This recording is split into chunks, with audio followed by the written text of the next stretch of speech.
Okay, guys, this is going to my review of the season finale of American Ninja Warrior Season 12. Before we get started, let me give some background information. This episode was supposed to come out on Wednesday. It got delayed due to election coverage to Friday. But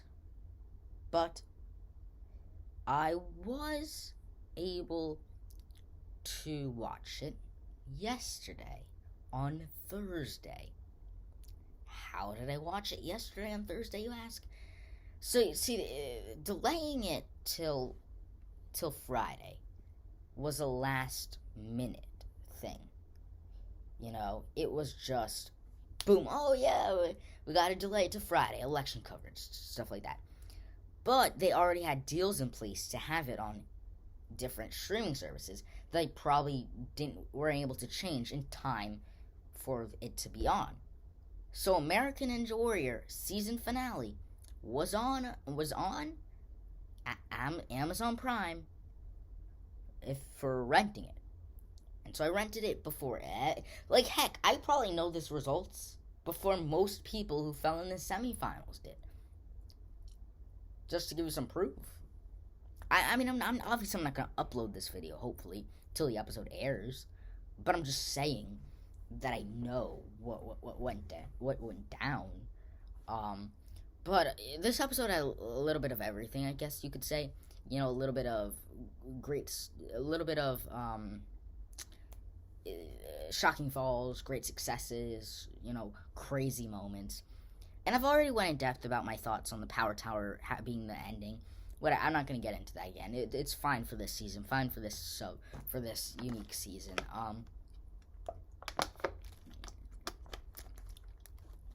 This episode also had the most shocking fall of the season. That honestly comes down to Joe Moravsky falling on Slam Dunk. Because there's other shocking falls, but all of that you could see, okay, I could see how they slip up here. But with Joe Moravsky, Slam Dunk seems to be honestly the easiest obstacle on that entire course. Falling shelves is extremely difficult. Diamond Dash difficult. Spin Hopper and obviously with the exception of what I'd probably say is the two exceptions I'd probably say are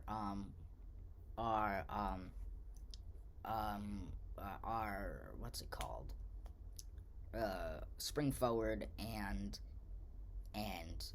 Spider Trap. But even then, I mean, Slam Dunk is so precise. So I rewatched it to see what happened, and I saw when I rewatched Joe Moravsky's run, I saw specifically he rushed it because this obstacle you can't rush because you have to have your hands at the exact same moment. You have to have your hands at the exact same point at the exact same time. Because what happens is if you're lashang to those tiny handles on the balls, and one hand is here and one hand's here, and it's trying to go down here, this one's gonna land first, yank it off the platform, and then this hand's gonna miss because it's gonna tilt. Because these basketballs are completely free moving. So if you grab one hand before the other one, it's going off.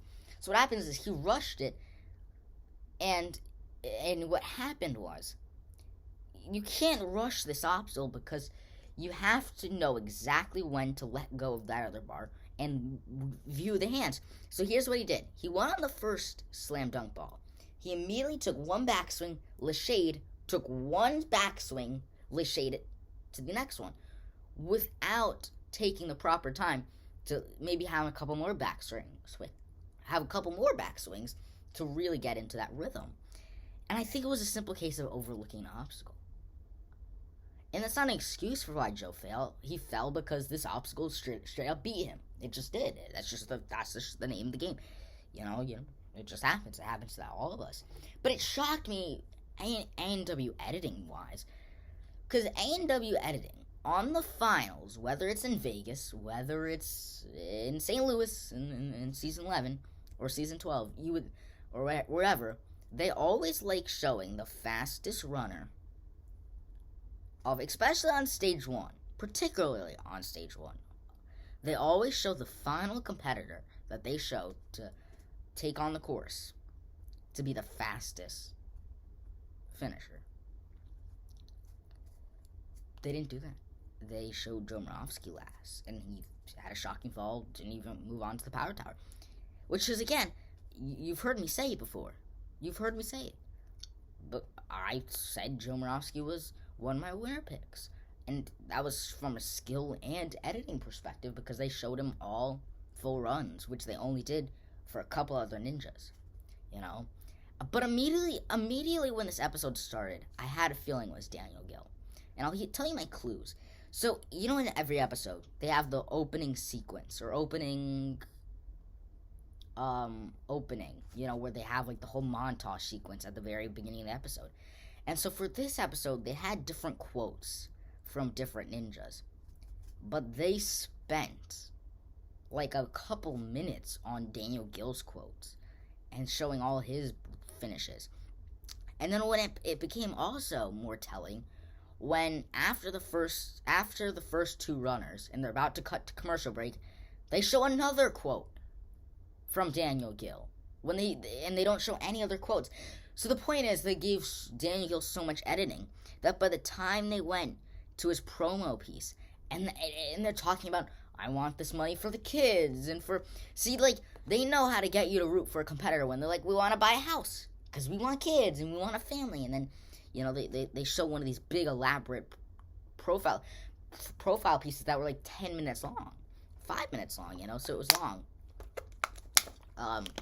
And that's really when it just became a matter of when. See, I think Daniel Gill is one of those ninjas that, for some reason, not that I overlook him, I'm just saying, he's one of those ninjas that if he were to win, like, that's kind of how I feel about Joe Moravsky, too.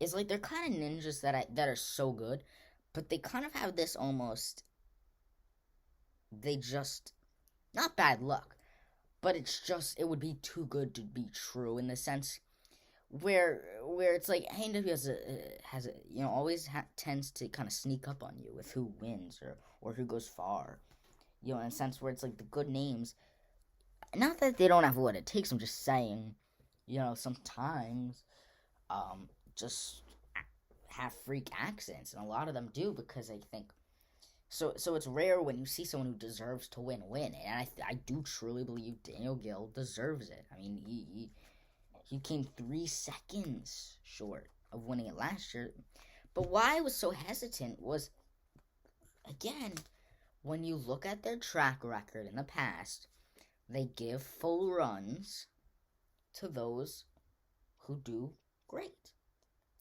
And Daniel Gill obviously did great. You won the whole show. He won it all. Congrats, Daniel. But anyways, but what I was so hesitant about is because I always look at editing. Because this is a show. You know? It's a show. Like, ain't Ninja Warrior is a sport. American Ninja Warrior is a show.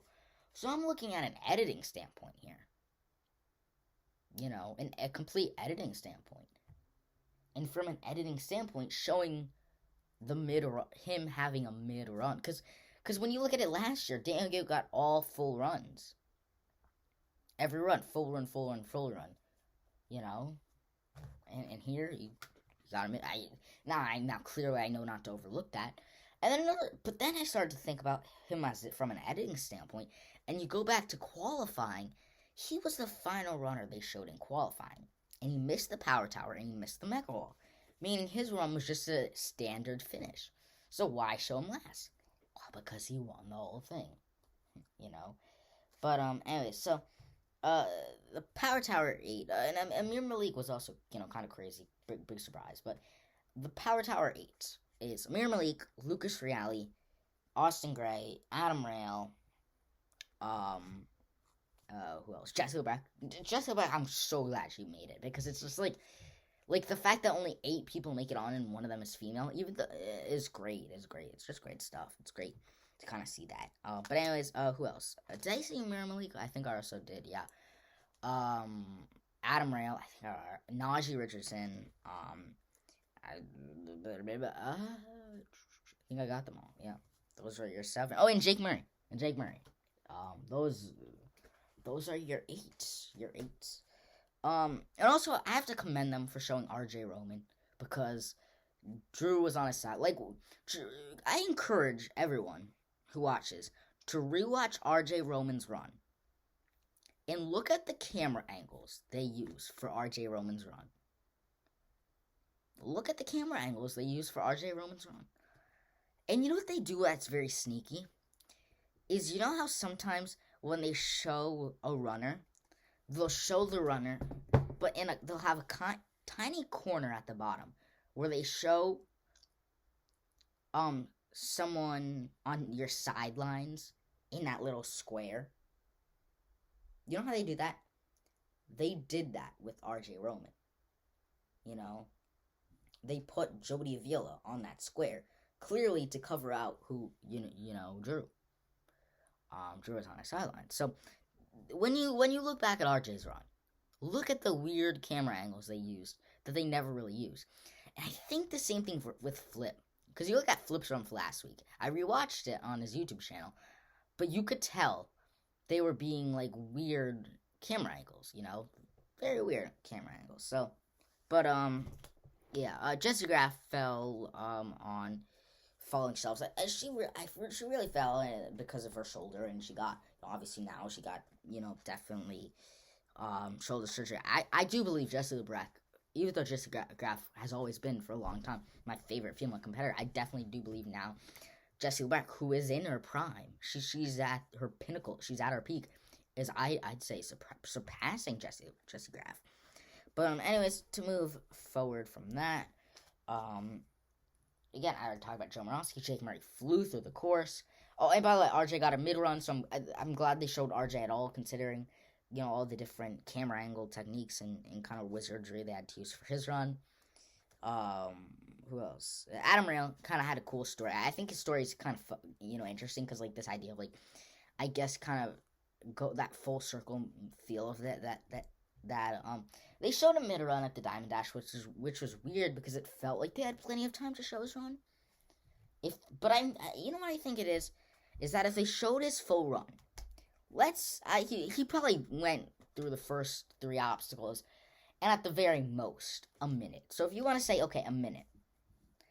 So if you wanted to say for Adam Rail, a minute to get to the 4th obstacle, give or take, that would not... See, they needed more than a minute, but they wanted to show Adam Rail's full run, and they wanted to show this kind of story about the Olympian. So they showed him at the Diamond Dash. I don't care at that point. It's still cool to see.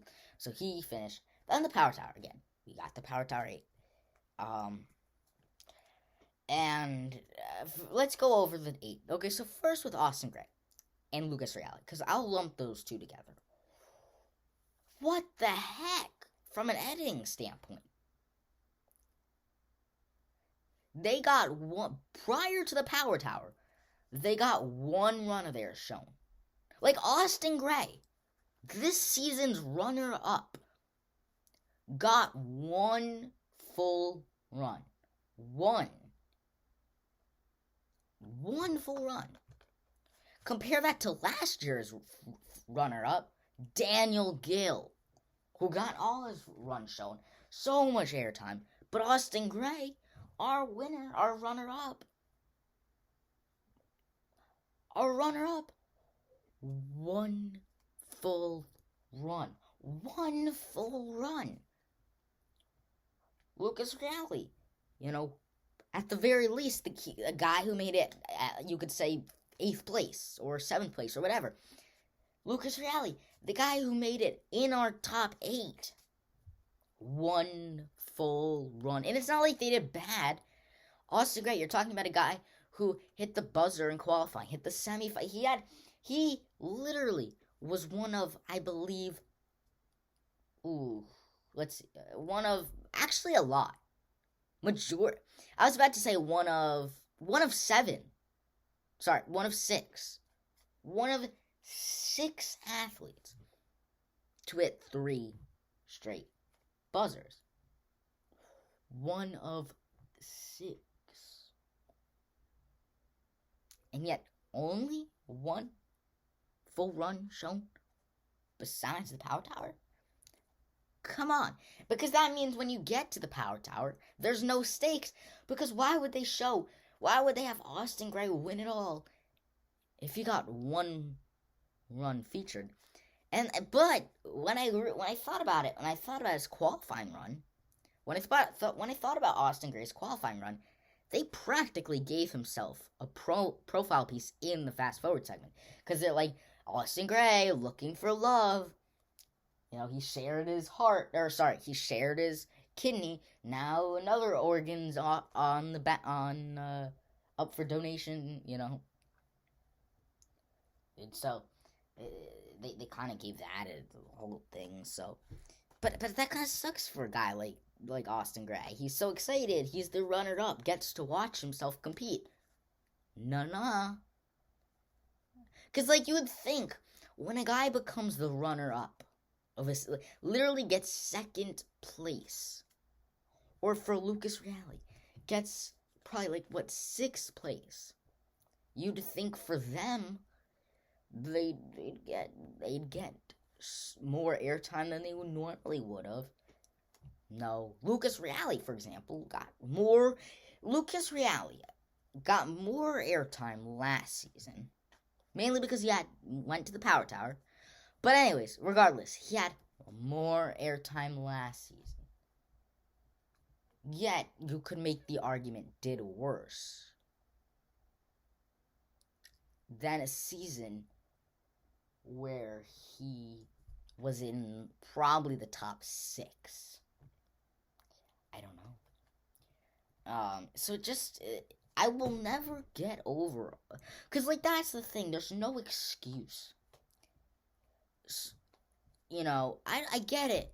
I get it. You know, Michael, because for example, you could have got rid of Michael Torres's run, and I just won't get it. I just won't get it, because there's no reason why you couldn't have just shown Austin Gray's at the very least a mid run in the semifinals. Heck, show his qualifying run. Show his qualifying. You don't have to show semifinal. Just show his qualifying. Just show a run beyond just his finals finish, which is a great run. But that's all you're gonna show of him before the power tower. You know, You know, I just will never get that. Najee Richardson, great to see him on the power tower. He had no chance. Najee Richardson, as fast as he seemed to have been going, that's what I hate about the power tower.